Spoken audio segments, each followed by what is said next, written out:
Bienvenidos, queridos amigos, a una nueva edición de este programa que se llama Marcando el Norte. Bienvenido, don José Manuel Marchal. Bien hallado, muchas gracias. Don José Manuel es profesor de Historia de la Universidad Francisco de Vitoria.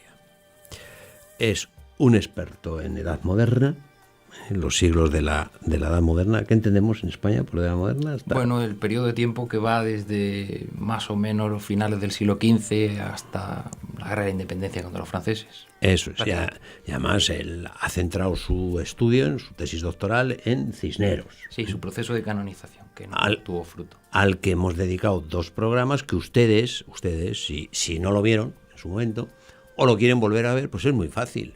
Van a la dirección de la página, que es la que le ponen ahí en pantalla nuestros equipos, Eucamami, y ahí ya está la serie de, no solo de Marcando el Norte, sino de todos los programas de la televisión, pero bueno, como hemos hablado, ahí está. Bueno, él es profesor de Historia y me ha hecho él una propuesta que me parece muy interesante. Oiga, las cosas que dijimos en el último programa, claro, son tan increíbles. Y bueno, es que estos no le quieren bien a Lutero, se lo están inventando, le tienen manía, como lo del colegio. El profe me tiene manía, dice, le he dejado en blanco el examen y me ha suspendido porque le tengo manía. Dice, un momento, vamos a traer el examen. Documentos históricos. Vamos a leer, vamos a ir comentando y vamos a ir leyendo. Y lo mismo que hicimos en el otro programa, que fuimos repasando las distintas facetas, los distintos conceptos de los luteranos, vamos a hacerlo hoy, pero con textos, leyendo. El conocimiento de Dios en Lutero. Diga usted qué es fundamental y qué es lo que hay que leer.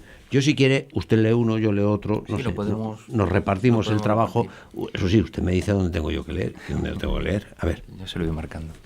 En realidad, toda la, selección de textos históricos sobre Lutero parte de un principio, y es que él, cuando en 1517 rompe, lo que plantea es todo nuevo, y tanto los escritos de teología como la reforma litúrgica, los calendarios, los distintos textos que hace al pueblo alemán, a la nobleza, propagandísticos, tienen un matiz, y es el de proponer novedades.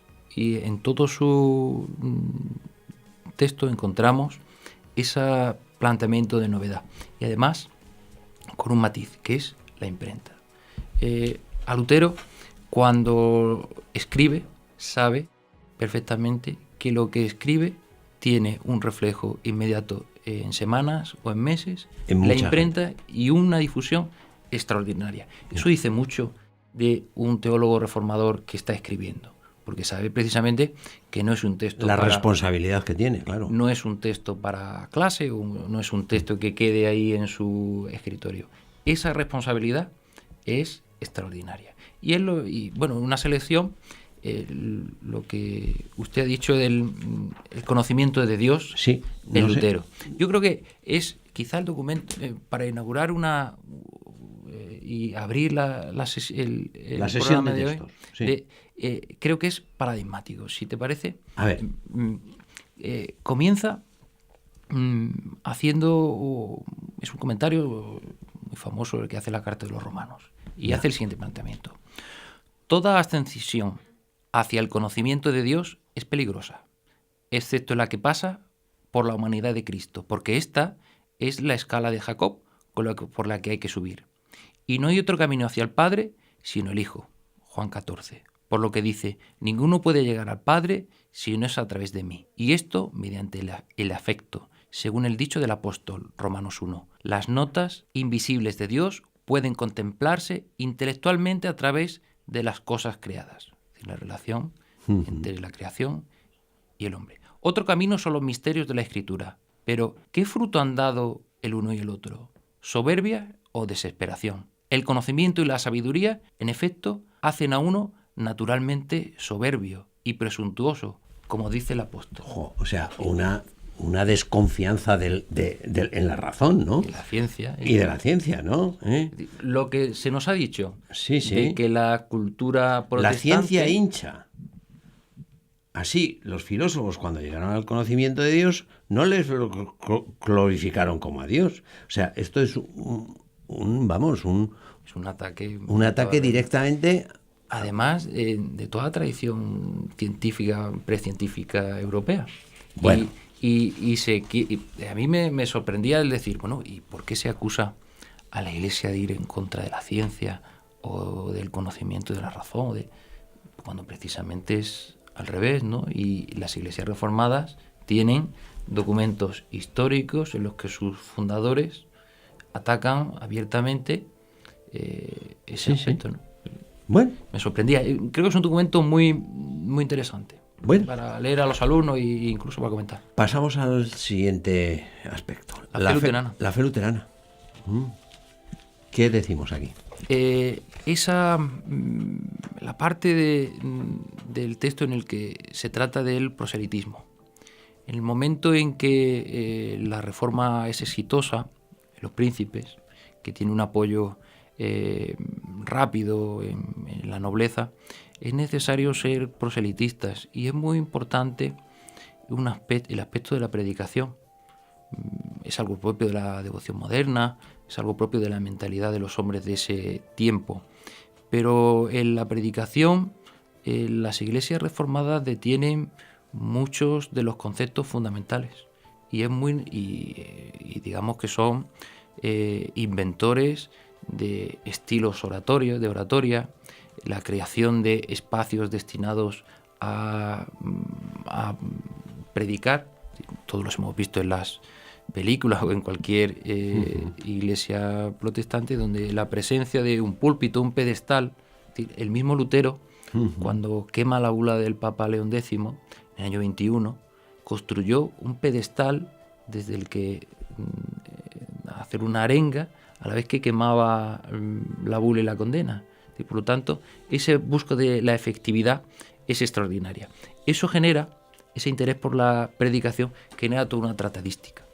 Y que precisamente, como hemos dicho al principio, es muy consciente de que lo que escribe se va a publicar y se estampa y lo leen miles de personas en días. ¿Y qué me aconseja que lea yo de este punto que estamos hablando sobre, está aquí el texto, sobre la fe luterana? ¿Qué párrafo nos puede orientar sobre algún aspecto? Quizá la introducción. A ver, la introducción, que es esto. Entre tanto, aquel año había vuelto a traducir de nuevo el Salterio, confiando en que estaría más ejercitado después de haber expuesto en clase las epístolas de San Pablo a los romanos, a los gálatas y a los hebreos.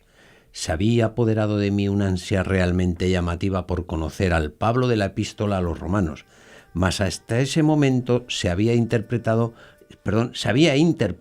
no la sangre helada en mi corazón, sino única palabra en el capítulo 1. La justicia de Dios se revela en él. Sentía aversión, en efecto, hacia la expresión la justicia de Dios que me habían enseñado, siguiendo el uso y la costumbre de todos los maestros a interpretar filosóficamente como la justicia que llaman formal o activa, por la cual Dios es justo y castiga a los pecadores e injustos. Mas yo, que a pesar de vivir como un monje irreprochable, oye, este no tiene abuela, o sea, está una cosa, mas yo, que a pesar de vivir como un monje irreprochable, me sentía ante Dios pecador, con la conciencia profundamente inquieta y no podía confiar en aplacarlo con mis satisfacciones, no amaba, sino que por el contrario odiaba a ese Dios justo y castigador de los pecadores, y me rebelaba contra Dios con una tácita, si no blasfemia, sí desbordada murmuración, diciendo, como si no fuera bastante que la ley del decálogo oprima con todo género de calamidades a los desdichados pecadores. Entonces, Esto introduce dos novedades en la literatura luterana, personal de Lutero. Ya. Él, cuando escribe, habla como un testimonio personal. Sí. Es decir, y lo que está redactando es su visión personal sobre de lo que a él le pasa. Lo que a él le va pasando. Esto me sugirió esto, este tema me llevó a aquel. Eso es una novedad en la literatura teológica. esa forma de dirigirse al fiel, en cuanto que el que él tiene enfrente, al que es su posible lector, es un hermano para él. Pero lo siguiente es que eso abre también la cuestión de las traducciones, como él dice, y claro, tienen que dotar de todo un cuerpo de traducciones que sean asequibles para todos esas nuevas doctrinas. ¿Qué es lo que hace? Pues claro, es evidente que parejo a este tipo de obras, digamos, propagandísticas de la fe luterana, tiene que publicar traducciones de Sagrada Escritura y meterse, digamos, en faena. Y, entre otras, pues tiene que abordar temas como el del siguiente texto. La justificación por la fe. Que es uno de los seguimos pilares fundamentales de los que hemos hablado antes. Con los textos. Aquí, ¿qué le parece? ¿Que leemos y comentamos antes? A ver, ¿dónde le leo yo? Quizá lo que se refiere al pecado, el origen del pecado. Bueno, vamos allá. Estamos hablando con los textos, no nos inventamos nada. El manuscrito de Martín Lutero. Luego, el pecado actual es en realidad más pecado, es decir, obra y fruto del pecado. Pero el pecado es la pasión misma, el fómite y la concupiscencia o inclinación al mal, y la dificultad para obrar el bien, como dice más adelante. No sabía que la concupiscencia era el pecado. Por lo tanto, si ejecutan, es que no son las obras mismas, sino los ejecutores para que fructifiquen. Luego, no son el fruto. Luego, a la inversa, así como nuestra justicia proveniente de Dios es la inclinación misma al bien y la aversión al mal que por la gracia se nos ha dado en nuestro interior, mientras que las obras son más bien el fruto de la justicia, así el pecado es la aversión misma del bien y la inclinación al mal, y las obras del pecado son fruto de este pecado, como se verá bien claro más abajo. Este texto es inaugural. Esto lo escribe, es el comentario de la Carta de los Romanos. Esto lo escribe en 1515. Él, en 1515, había sido nombrado, digamos, vicario de los agustinos y tenía a su cargo esos 15 conventos.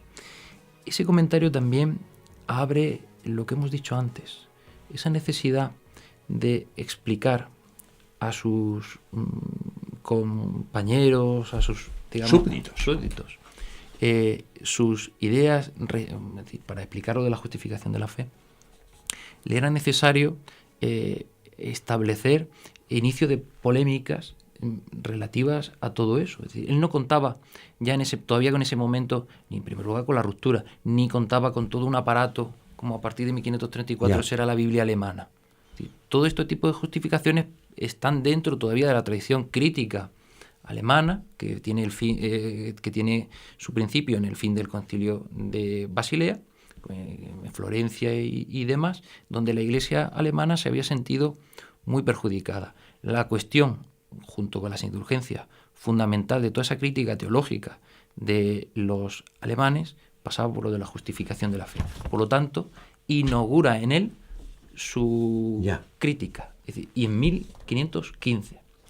Bueno, el siguiente es precisamente el texto fundacional de la ruptura. Sí, las 95 tesis, que no son bien conocidas. Que no son bien conocidas y que son 3 folios, por lo tanto no se pueden leer. No se pueden leer todas, pero hay algunas muy sintomáticas. Usted, que las conoce bien, me dice y yo las voy leyendo. Quizá lo más conocido de las indulgencias es su inicio.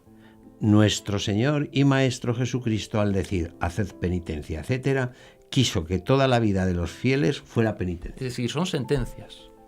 Usa un estilo literario que había usado quizá Erasmo, que es propio también de un mundo quizá iletrado, donde se fijan en de hecho viene esa tradición, se fijan en la pared tablas en las que hay, es decir, esta tabla son los mandamientos, esta tabla son las obligaciones. Es decir, algo que fuera muy fácil de leer a esos burgueses, a esos labradores que se estaban interesando por ese aspecto crítico, y luego responder en concreto a todo ese aspecto astrológico de superstición, y luego el fin fundamental de ese texto, que es romper. Y todo lo que subyace de las 95 tesis Es enfrentamiento. Es enfrentamiento, es un texto violento. A ver, por ejemplo, donde... La número 7. La número 7. Tesis número 7. Dios no perdona a ningún hombre sus culpas, sin someterlo al mismo tiempo y humillarlo en todo al sacerdote vicario suyo. Eso es una invitación a rebelarte. Claro. Eso es.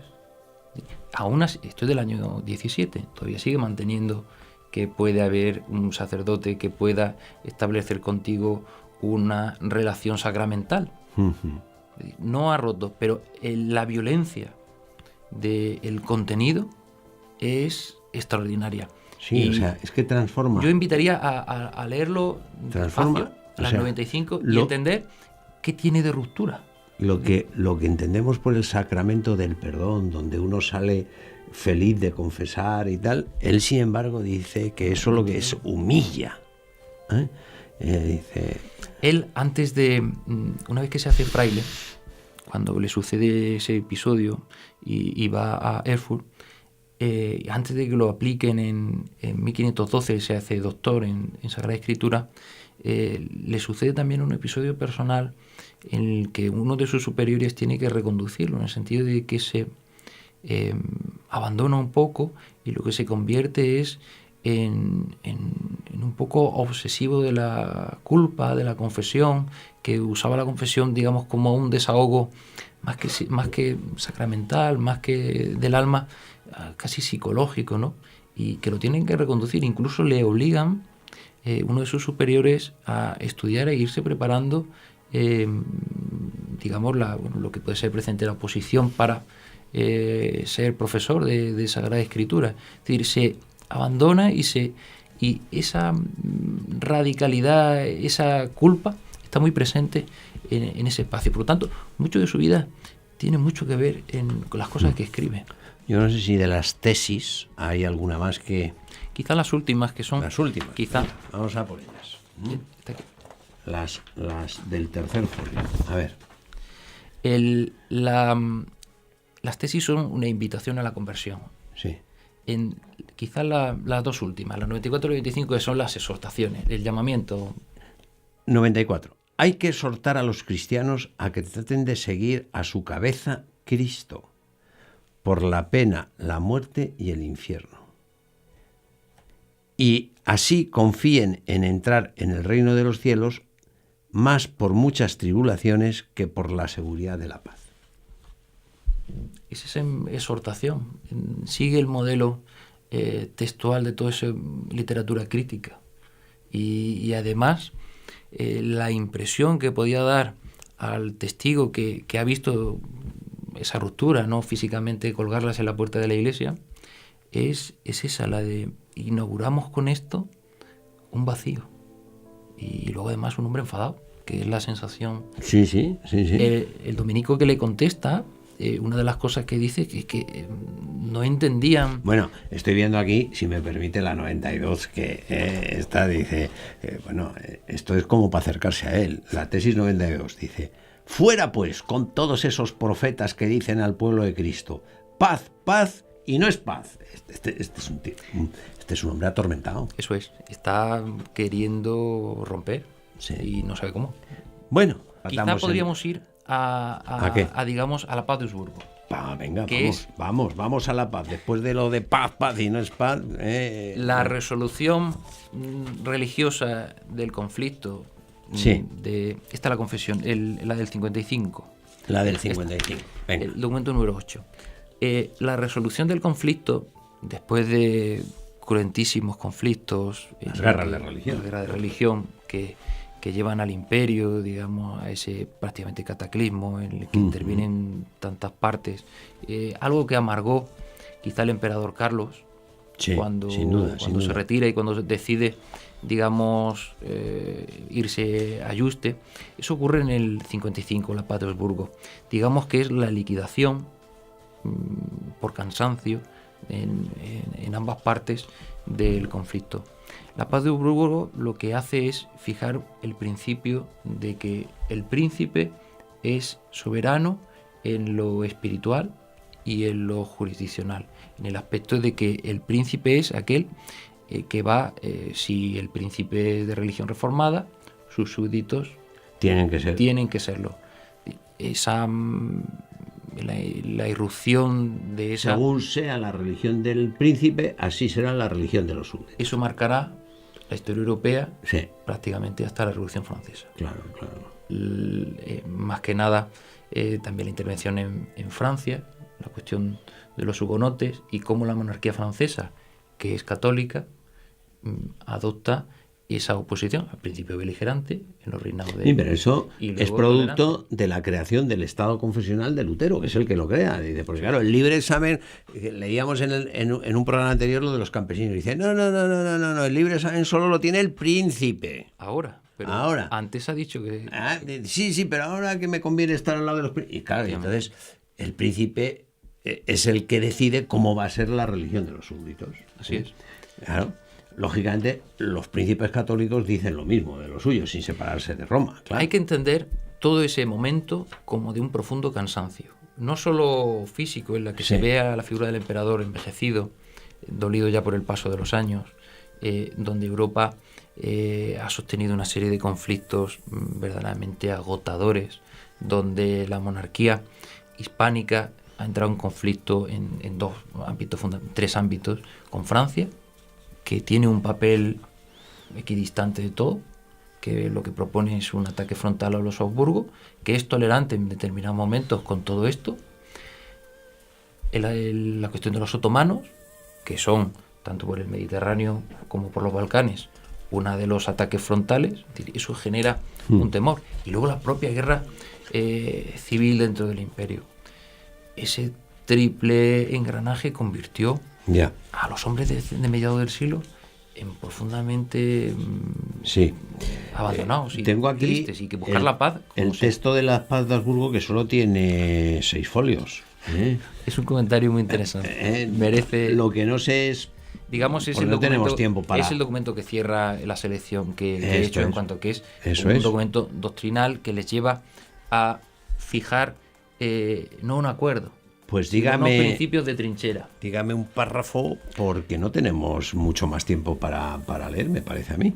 Quizá la introducción. La introducción, venga.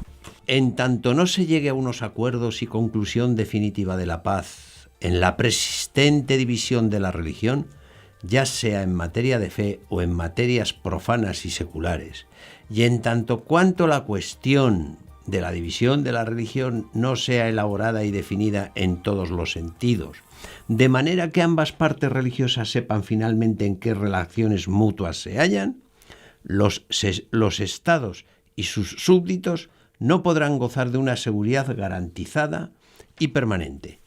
Antes, por el contrario, deberán permanecer cada uno por sí mismo, el uno armado contra el otro en intolerables peligros. A fin de disipar tan peligrosa incertidumbre y de traernos de nuevo la paz y la confianza recíproca a los estados y al corazón de los súbditos, y con el fin de salvar la nación alemana, patria nuestra amadísima de la destrucción y ruina final, hemos llegado a un acuerdo y acomodo con los consejeros y los delegados de los electores, con los príncipes y los señores presentes, y con los embajadores y enviados por los ausentes, concertándolo conjuntamente. Y ahí empieza. Esa invocación, además de que es un poco difusa, es decir, no dice que ha habido unas tablas, es la inauguración de 2 trincheras. Es el agotamiento, es la trinchera, pero a la vez indica en el comienzo de que es necesaria una idea de concilio. La idea de concilio tenía mucho peligro en todo este ambiente, porque el conciliarismo había sido una doctrina según la cual, una vez reunido el concilio, podían decidir cualquier cosa, y que el Papa era un poco menos que un testigo poco cualificado. Sí. Y eso había dado lugar a grandes males en la Iglesia, ¿no? Y además la tradición, y más los alemanes se consideraban muy agraviados por el concilio de Basilea. Por lo tanto, la propuesta de la realización de un concilio está ya aquí. Es Es decir, se está celebrando el Concilio de Trento, pero los alemanes lo que le han pedido al emperador es que el concilio tiene que ser en tierra alemana. Bueno, pues de eso hablaremos, del Concilio de Trento. Hablaremos porque es no fundamental. sin antes hablar de un tema que tenemos pendiente, que es el tema de Inglaterra, El anglicanismo. El anglicanismo y el Concilio de Trento. Bueno, pero eso es para otra ocasión, porque en esta el tiempo se nos ha agotado. Tenemos, eso sí, unos segundos para darle las gracias al profesor José Manuel Marchal, profesor de la Universidad Francisco de Vitoria, para decirles a todos ustedes que muchas gracias por estar con nosotros, por difundir nuestro programa. No solo este, sino este y todos los de la televisión. Tienen ustedes ahí, le ponen, nuestros equipos técnicos les ponen la dirección de la página donde pueden encontrar todos estos programas, los anteriores. Esta es la ventaja de estar en la red, que uno puede verlos aunque ya se hayan emitido. Y muchas veces. Y tener ahí una auténtica teleteca, no sé cómo llamarle, teleteca de conocimiento. De conocimientos para verlos pues, con tranquilidad, pues en sus aparatos, en sus medios, como quieran. Muchas gracias, queridos amigos. Decirles que a cambio de su seguimiento, de su fidelidad, nosotros nos vamos a poner a trabajar para que dentro de pocos días le podamos ofrecer una nueva edición de este programa que se llama Marcando el Norte.